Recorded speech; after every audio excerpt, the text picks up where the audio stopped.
going on, everybody? Today we are at the Fredonia Brewery in Nacogdoches, Texas.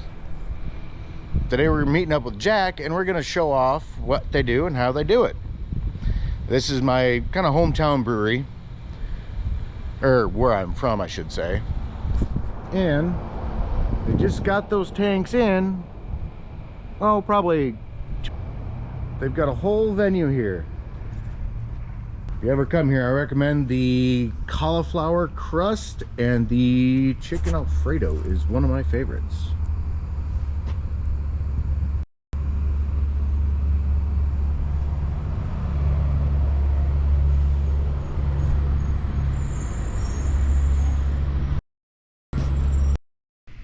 All right, well, I'm here with Jack, right? Yeah, Jack Sullivan. So I'm the operations manager here at Fredonia Brewery. We're a small craft brewery in Nacogdoches, Texas. For those of you guys in the industry, our stats, we're a 15-barrel brew house, 195-barrel cellar, and annual production is between 700 and 800 barrels a year. So we're very much a small brewery. We distribute locally and then somewhat regionally. We're in Deep East Texas, so we're about midway between Houston and Dallas. So we distribute a little bit into those markets, but mainly we're an East Texas brewery, right? A small sort of tap room brewery. So this is our brew house here. All of our equipment is from American Beer Equipment in Nebraska. As I said, 15-barrel brew house. Go ahead. I did not know that. Yeah, that's all from, well, it's Chinese steel assembled in Nebraska and shipped to I us. didn't know that. That's pretty cool.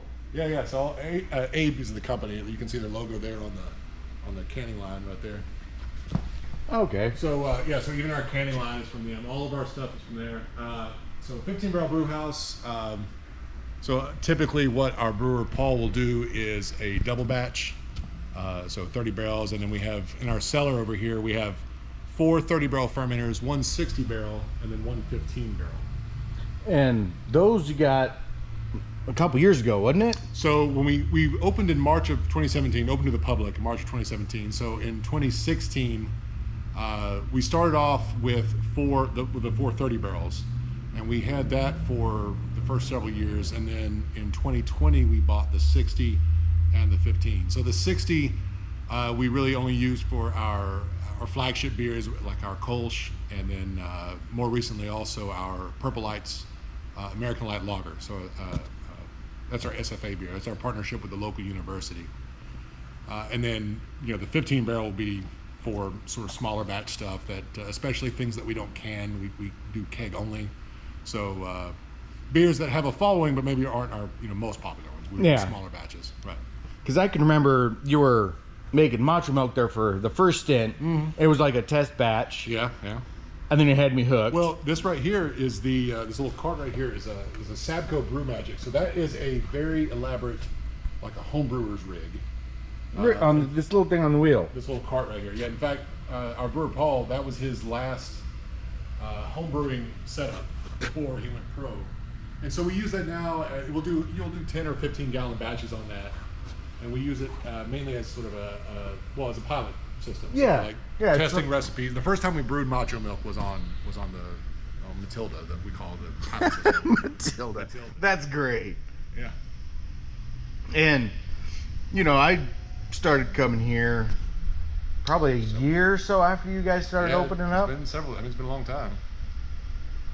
It's been quite a while. So, yeah, whenever they got like a test or something like that, I usually like to try a little bit of it, because it might be the only time you get to try a different twist on another kind of beer. Well, yeah. So for the Matilda stuff, especially the Matilda beers, the pilot batch beers, we use it for recipe development primarily, but also if there's a style that we want to make, and when I say we, of course Paul is our brewer, but all of the staff here are home brewers, and so we've done several of our homebrew recipes on Matilda and sold them on the taps, and then if they take off, so a good example of that would be Big Ricky, which is our Dunkelsbach. That was a homebrew recipe originally. The D&Z, I can remember that one. D&Z was another homebrew recipe that was basically an IPA with New Zealand hops. Yep, one of our beer tenders, Dan, that was his recipe, and we brewed. It sort of graduated the pro system. So that happens sometimes, but then other times we just do it for, we want to do something. Yeah, let's see what happens. Right, exactly. Just throwing weird stuff in the. Because there's a lot of people that will just like, how do you make a stout? You just add a whole bunch of sugar and grain to it, right? Well, yes. I mean, but it's which ones you add. So the what makes a stout or a porter dark, is not so much the volume of grains that are added, but the color of the grain. So it's all barley, but if you just like with toast, the longer you leave toast, the higher the temperature the more caramelized flavor you're going to get. The more toasty. So you'll hear the adjectives toasty and roasty used for stouts a lot. So you have a certain amount of pale malt or just basic two-row barley, just to get the alcohol, get the sugars into it, which will turn alcohol. But then for the flavoring adjustment and the color adjustment, you have a certain amount of dark or crystal barley. So darker barley, basically. See, I'm learning. I just thought it was add more stuff to it. No, you can. but then the name stout is a little bit misleading, because when you hear stout, you think strong, you think a high alcohol beer. No, but they're actually not typically. I mean, you think about like a Guinness, they're not. That's not a super high alcohol beer. No. It's not like you'll see many IPAs, for instance, that are a much higher alcohol rating. So it's more. The stout is more about the flavor and the boldness of the flavor than it is about the alcohol amount. If you like coffee, they've got one for you here. Strong coffee flavor. A lot of those stouts and porters will have a coffee flavor to them, but they're like they're how do I want to say this? It's a creamier beer. Yeah, well, so Macho Milk in particular is it has an explicit coffee flavor because it literally has coffee in it. Yeah, it's dry hop, so to speak, with coffee from a local coffee roaster. But you also get a lot of the mouthfeel and the slight sweetness from lactose, because beer yeast cannot consume milk sugar, can't consume lactose, so that stays in the beer to an extent, and that gives it some smoother mouthfeel and then a touch of sweetness. And then when we serve it, we serve our beer from our tap room on beer gas, which is a CO2 nitrogen blend, which again adds a little bit of body and a little bit of mouthfeel to it. That's why beer will often taste different from a draft than from a can. I got that instance with there was a Victory, what was it, Sour Monkey. Oh yeah. Their sour triple. Yeah, I mean, it is a delicious sour. It's 10.5% or something like that. It's a big beer. But if you have it in the can, do not try it on tap. The tap it's bitter. Oh really? Yeah, it doesn't really like the sweet sourness that really gives that Sour Monkey its name. Yeah. It's not there on tap. Interesting. It wasn't there anyways. I still drank it, but it wasn't. I don't think I've had it in cans. I remember Macklemore's local bar had it on draft for a while, and I've had Golden Monkey, which is just the base triple that it's based off of. That's a Belgian, ain't it? Well, that's what Sour Monkey is. Yeah. It's they took Golden Monkey, which is their triple, their Belgian triple, and they soured it basically. So, and I'm not a huge sour beer fan typically, but that was one that was well done because it wasn't overly sour. No. Sometimes you get them and it's just like it's like stomach bile almost. It's like but it can be done well. I mean, and they did a good job on that one. Martin House is another. Martin House is a brewery that's very creative up in Fort Worth. Very creative with some of the recipes, but they do a good job with them. I mean, even the stuff that sounds out there, you drink it and say, well, that's exactly what it says it's supposed to be. No housekeeping. Yeah, we might have. We just heard a thump. We might have lost our sales manager, who is counting kegs in the fridge right now. So hopefully he's not dead. Yeah, he's not dead. Okay. Yep. Woo-hoo! Nope. Door open. He's good. We heard the thump. Thought you might be dead. No. I told him no room service. I was worried about the paperwork I would have to do. I'm like, oh man, I got to put up a new one ad. Oh my gosh. If you're looking, links in the description. Wait for somebody else to clean it up because I'm not cleaning it up. But, I mean, everything, it's just, it amazes me. Like, it's about the same process for distilling anyways. There's a lot of similarities, yeah. There's a lot of similarities. There's some extra steps, and there's some to where you can, like, I guys started doing a filter. Yes, we started, for a long time, none of our beers were filtered. We only clarified with clarifying agents and then just by cold crashing. And we don't filter all the beers, just some of them. Stuff like the IPAs and stuff you wouldn't filter. I tell you, this just must stir the mash or something. Yeah, so basically, to really simplify the process, when a brewer is doing his job, or her job, whatever, it takes a place over here, right? So the brewer basically makes sugar water. The brewer doesn't make the beer. The brewer makes sugar water, which we call wort. Yeast makes beer. Yes. So essentially what happens is the grains, the barley is crushed and put into this hopper here that's hanging above. And then this is our mash tun, this vessel right here. And the mash tun is where you make essentially let's say a barley porridge. And you hold it at a certain temperature, the mash temperature. And that can vary depending on what your recipe is. But the idea is you are taking all those starches that are in the barley and you're preparing them to be modified in a state so that the yeast can consume them. You want it to be down to sugars. Yeah, right. you want to break that shell so that way everything can be consumed. Exactly, and those starches that are in the barley are getting broken down. So that happens in the mash tun. So the mash tun or mash rest will mashing process will last maybe an hour, maybe 90 minutes, something like that, and then it gets transferred to this tank. This is the lauter tun, and you can see this pipe coming up. What happens is in the lauter tun you've got this barley porridge, which has the crushed grains and all the material in here, and you rinse it. So all these sugars are stuck to those grains because you imagine it's sort of a jagged thing. So you're rinsing it or lautering it through here, rinsing warm water on the top, rinsing the sugars off the bottom.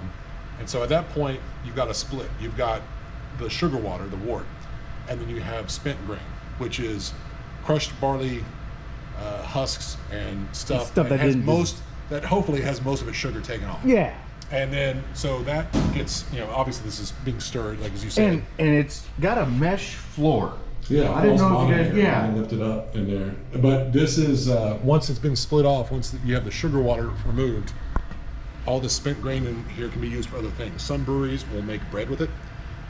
When we, first 4 or 5 years we were open, we had a rancher who would come pick it up and use it for cattle feed. See, I was thinking cows and hogs, yeah. Now, currently we're giving it to there's a community garden just on the north side of town that uses it as like a mulch. And fertilizer kind of. Right. Yeah. So, there's a lot of different uses for it. But from our point of view, it's done now. We don't need it anymore. So now we got the sugar water, and it comes over to this vessel here. This is our boil kettle. So you can see the exhaust up the top. So this is where we bring the sugar water to a boil. This is where you start, often this is where you first add hops to the recipe. Yeah. At the top of the boil, the beginning of the boil, you add hops, and that's what gives you the bitterness that's in the beer. And then later you add hops for aroma and flavor. And then after it's been boiled for an hour or so, it transfers to the last vessel. We have a 4-vessel brew house here. This is number 4, last vessel. This is the whirlpool kettle. So in the whirlpool kettle, as the name implies, the sugar water comes in and you spin it. It spins around for up to an hour. So it's got something in there that spins it, or the? No, just where it pumps it on the side. Okay, I got you. Just the force of the pumps. And then because when it comes out of the boil, you have all the hop debris from when you added the hops. And you also have these protein clumps and all this junk that you just don't want going into the beer. Or you don't want going into the heat exchanger, basically. So, and that's one thing, I know I'm jumping ahead of you. Sure. This is just to cool it down. Right. So at this point, it's a gigantic radiator. After the whirlpool, what you've done is you've spun the sugar water. All of that crap and stuff that you don't want in the fermenter gets collected in the center. And then the draw is on the side of the tank. So now at this moment you have relatively clear, ungunked, 210 degree or whatever the temperature, it'd be less than that, but warm sugar water. Yeah. And if you pitch the yeast into that, it's going to kill the yeast. So you need to cool it down. So this vessel right here is called the cold liquor tank. And liquor in terms of beer brewing just means, it doesn't mean alcoholic liquor. It just means water that's been treated for brewing purposes. So it's got brewing salts added to it or whatever. Mm-hmm. So we have very cold treated water here. Very warm sugar water, and they pass each other in the heat exchanger. So now the formerly cold, now warm water goes over to the last vessel, which is the hot liquor tank. So that one at the very end, at the start of it. Exactly. It's the leftmost vessel. That's the hot liquor tank. So that's where we basically store hot water. Okay. And then now the formerly warm, now cold sugar water is going to get pumped into one of our 6 fermenters here. And These things are Yeah. huge. So this guy right here, for instance, fermenter 1 right here, that's right in front of you. That's one of our originals. That's the 30 barrel. So 30 barrels is 930 gallons. And no joke, I can hear the echo. Yeah. Even that thing. But yeah, I can read my phone. It's a big tank. But I don't want to drop or get any, because these are really clean. Yeah, They've got to They're be cleaned and sanitized on a regular basis. So that's why I'm being like hands in pocket and just hold camera. So you can see up at the top of the fermenters, the hooks there for the ladder, the extension ladder. Oh yeah. And so once you have this cold or cooled sugar water, the wort, Yeah. and you pump it into the fermenter, when you're ready to pitch the yeast, you climb up to the top. There's a hatch on the top, of course, and you have a big, we get our yeast from White Labs. It comes in a big pouch that's been, you sanitize it in a bucket of sanitizer, and you dump the yeast in. Mm-hmm. And so then at that point, you monitor the temperature of the vessel over on our PID controller here. You guys are all fancy. So you, either Paul, our brewer, or Thomas, who's our cellarman, will set the temperature for the vessel, and it will be regulated with the glycol chiller lines. You see the glycol lines up on the ceiling there. So that will keep the temperature within a certain window where the yeast is happy, and that temperature window is going to depend on what yeast you've got. But at that point, basically, it's out of the brewer's hands, and it's all in the yeast hands. It's the brewer's concoction. You just need to wait for it Now to. the yeast is doing its job. So Yeah, now the and- yeast is consuming all those sugars in the wort and converting them into alcohol and CO2. So the CO2 gets bubbled off. You can see this pipe like- right here. And this one's shut. It's probably empty, but Yeah, all of there's. who's one of them has beer. It might be two. It looks like two. Or, yeah, it could be 2 or 4. One of them has 15 barrels of purple lights in it. I can't remember which one.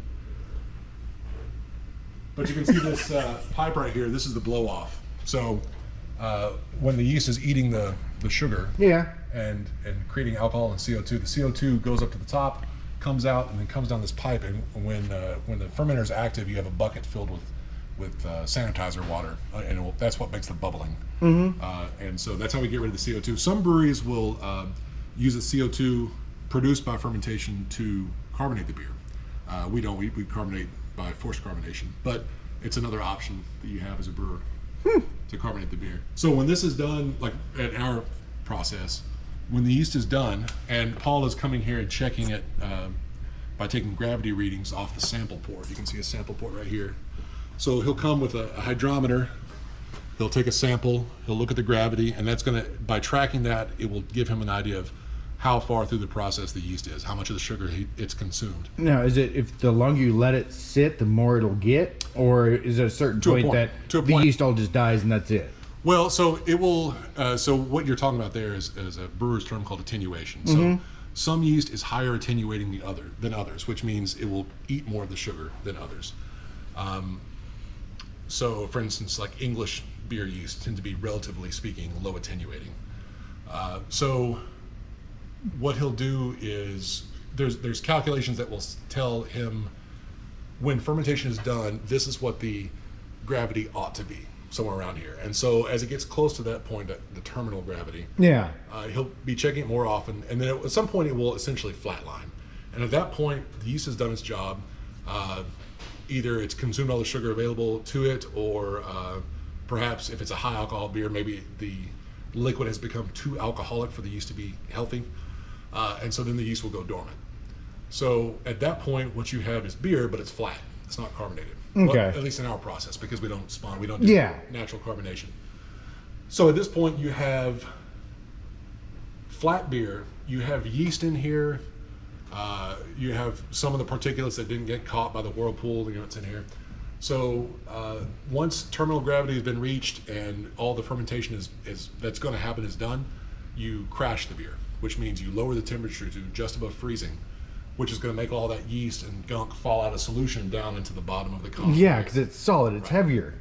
So at this point, once that happens, you've got all this gunk in here, and you can purge that off through the bottom drain you see down there. Yeah. Just like this. Yeah, exactly. Got like a fire hose end to it. Exactly. So all these this is basically grown-up Legos, all these tri-clamps. Yeah. Out of the brewery. So now you have relatively clarified flat beer, and so right behind you is our filter. Right. This little one or the? This guy right here, the small. Okay, guy. This is our filter. So the beer gets pumped through the filter and it gets forced through a series of media, right, of plates basically, to clarify it. So we don't, as I said before, we don't filter all of the beers. Like for instance, the hazy IPAs don't get filtered, the Hefeweizen doesn't get filtered, but something like Purple Lights or another lager is going to probably get filtered for that clarity. Yeah, get the clear. Right. So now you have clarified flat beer, and it goes into this vessel here. This is the last part of the process. This is called the bright tank. So we have a 15-barrel bright tank, and I'm sorry, 30-barrel bright tank. And the bright tank is where the beer gets carbonated. So you can see on the line here this white hose coming in. Yes. On the other side of the vessel wall there, we have a carbonation stone, kind of like you have like an aeration stone in an aquarium. And it gets hooked up to the CO2, and we force the CO2 into the beer. Right. So that's what gives. So the finer you can mist it, the better it is. Yeah, essentially, and also the lower the temperature. So the bright tank, when you're carbonating, this is where This is where the Purple Lights is. We have 15 barrels of Purple Lights in the bright tank right now because we're going to package it next week. So it's sitting in here. The temperature is very low on the bright, and that allows CO2 to go into solution easier. Okay. So you get, just for the appearance, you get that nice tight bubble on the beer versus the big rocky kind of loose. CO, it's a better looking product.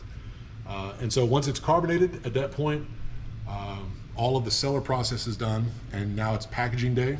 And so depending on the beer, we'll either pull some off through the canning line if it's one of the beers that we can. And we can about a third of our beers. The rest are keg only. And so, but then if we do any canning, once that's done, then we'll hook up the keg manifold and fill a bunch of kegs. So what in the world? Because are those gigantic insulated lines? Right. That's the glycol lines coming down there. You see where it's wrapped? Yeah. Yeah. And then you have the bigger lines over there, just like the trunk lines that carries the liquid. Okay. And that's just sugar water, or it's like antifreeze. Yeah, antifreeze. Thank you. Yeah. I'm a mechanic, and I forgot that. We all have our moments. Exactly. I feel like I'm having more and more moments as I get older. Hey, 100% with you. Yes, that's basically the process.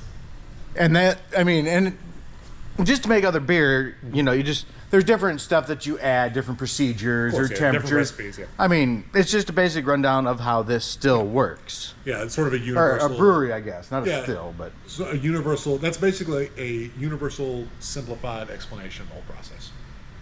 And this is the first place I'm going to, and I was happy enough that they were willing to show me how they do things. Well, you're a regular, man. I'm here quite a bit. A friend of the brewery, a fob. And then they got the canning machine. That's Laverne. Well, when we first opened, we had two parts of this machine. So there's one part you're not seeing right here. Okay. So the part you're looking at right now we called Laverne. And then we had Shirley that used to connect over there on that side. So it used to be that Laverne would fill the beers, and then Shirley, we used to do our own labeling here. Yeah. But we have since gone away from that, and now we buy the cans pre-labeled. Yeah, they've got storage up here. So these are all empty cans in storage. Yeah, they're blanks, right? Yeah, these are all empty. No beer in these.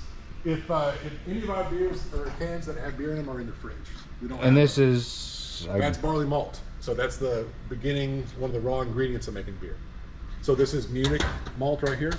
So this is going to be going into a Märzen, so an Oktoberfest style dark lager. And I mean, this place is just pretty cool. And the best part about it is when I came here, Jack was the only one here. Yeah.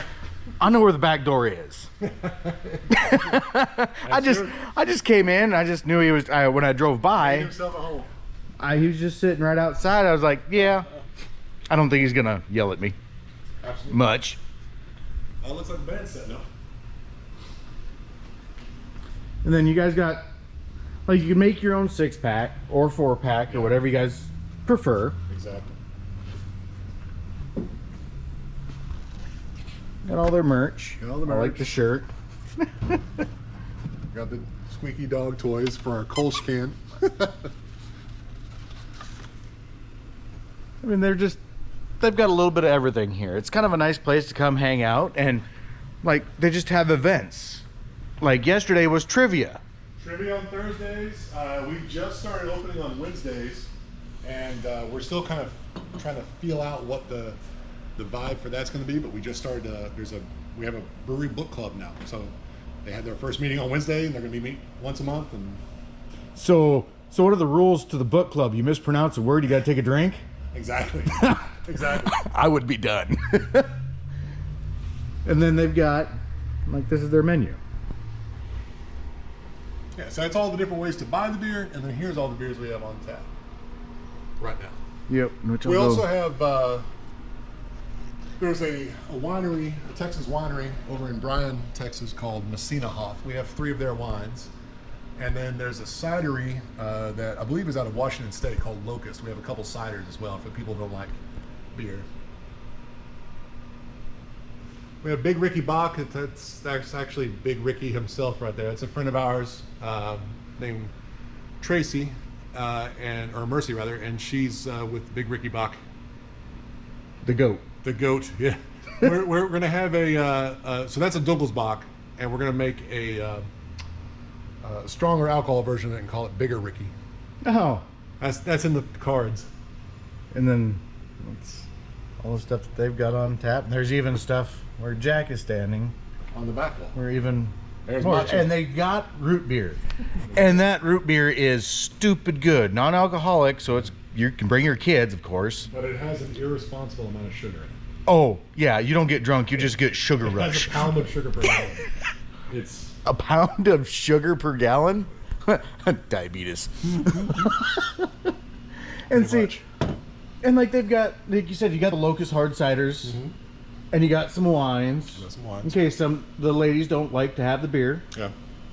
you know. Yeah, it's been pretty popular. We've had, maybe 10%, 12% of our alcohol sales have been non-beer. It's been, it's nice to have that option for people who are not beer It's not a drinkers. bad thing. It's just reaching out to more groups. Hey, yeah, from a business point of view, it's great because, if you go out with your group of friends and one of your friends doesn't drink beer, doesn't like beer, or maybe they have a gluten issue or something like that, then you're not really going to spend much time here because if we only had beer. But if we have an option for that person, then your group can stay here. Because that cider is gluten free, right? Cider's gluten free, and of course the wine is too. So. Yep.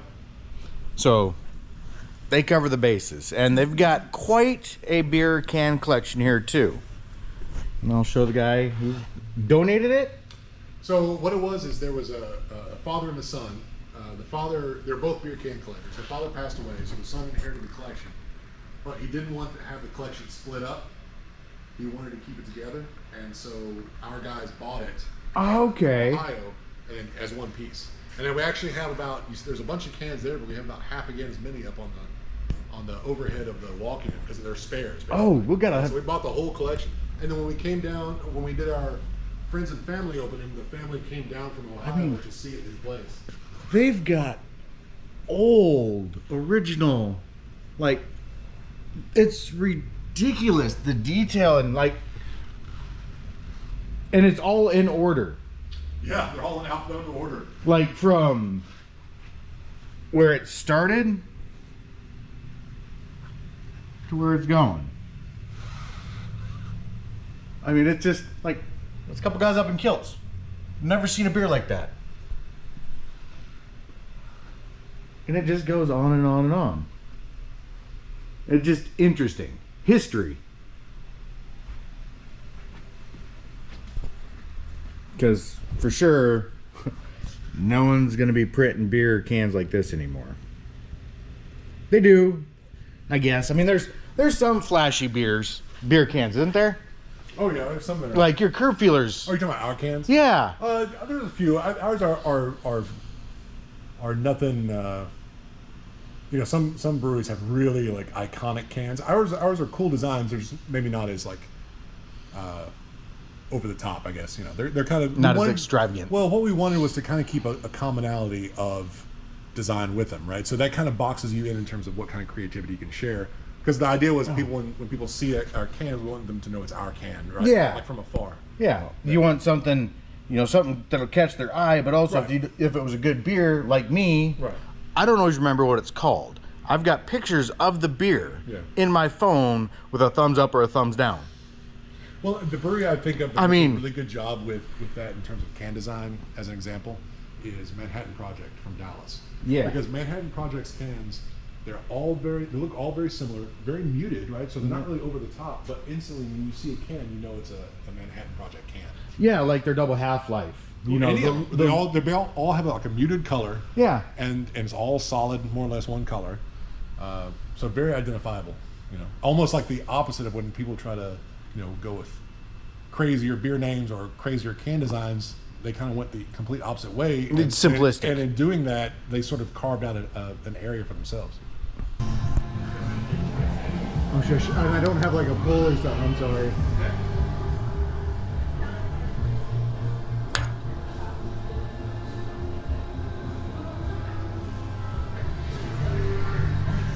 Thank you very much. Caught him in the step of, what are you doing right now? We are transferring the Stone Fort Stout wort into the fermenter. Okay. So we're transferring this over to a fermenter. Stone Fort. Just against the stone. Okay. Happy I brought my GoPro. Thanks, Paul. Look at this food. Look at this. It's, of course, Oktoberfest, but it's a brat that I wanted some grilled onions on it and spicy mustard, some cheese. I mean, come on. You can't go wrong with a good old food truck. But just like a brewery, they put everything they've got into it. But this is what they've got today. It's Eat a Bite.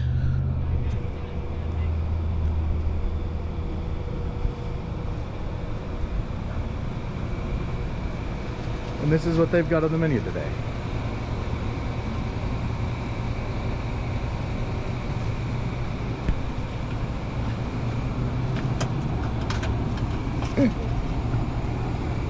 There we go. Yeah, if you're ever around the Nacogdoches area, they're usually, you guys are a little bit everywhere, aren't you? We're everywhere, out in East Texas, We are. Alright, so I'm sitting here. I'm going to try a flight of beer. This one is their milk coffee stout, matcha milk. Their Nine Flags, which is an amber ale. Invictus, which is their IPA. And the Professional Texan, which is, the Professional Texan is an American, is a Kolsch.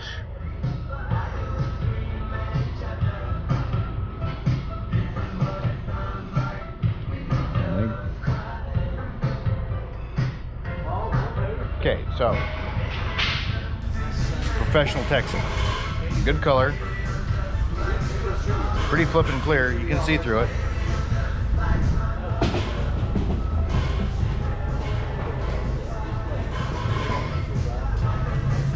Ooh, nice full-bodied beer, real good Kolsch. That is really good.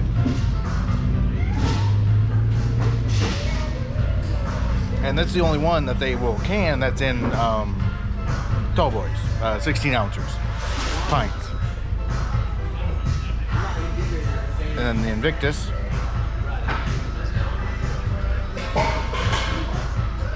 which is their IPA.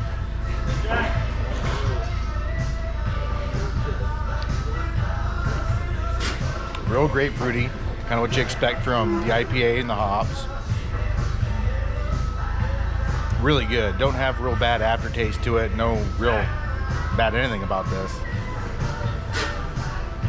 I mean, it's sweet at the very end, but it's tart at the beginning. It's good.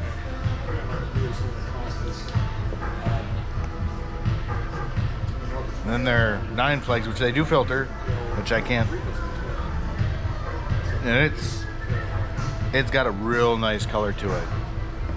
Really clear. We had an awesome time last weekend broadcasting here on the Spectrum Oh, yeah. Austin City Limits Music Festival, including playing sets Real good by flavor. two artists you'll hear. I've got one from Casey Musgraves in a few minutes after a solo track. And this one by is Marcus actually, Mumford. yeah, there it is, The Austin City Music about Festival 6.5%. this weekend. And there are It's got some punch to it. So, although the fest is already underway, you can get yourself to Zilker Park. Worth it. From Marcus Mumford. And then this is my go-to beer.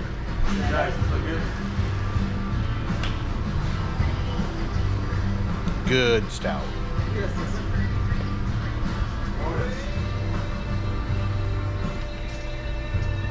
And the weird thing is they get the beans roasted here in town.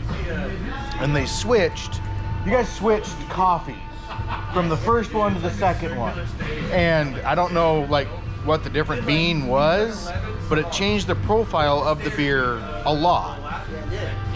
And yes, it's got more of a coffee, like a more richer flavor to it, I guess how I want to put it. Which I didn't. This is the red dirt coffee from Okay.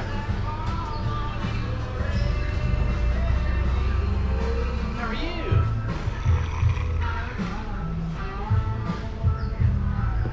But no, they're all real good beers. And let me see if you can, I'll try and do this to where you can see through them for like the clarity of it.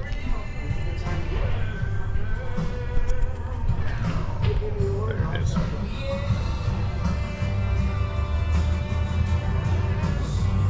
That's the Professional Texan. This is the Invictus, which is, they moved the keg, so it's going to be a little dirty, which is fine. It's got real good flavor. This is their 9 Flags. Just look at how clear that is.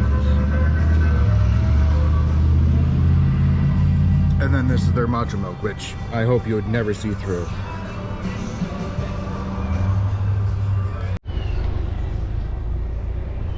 Alright guys, I'm checking out of here. I went and tried some of their beer. Let you guys know what it is. Please keep it safe out there and always keep it shiny side up.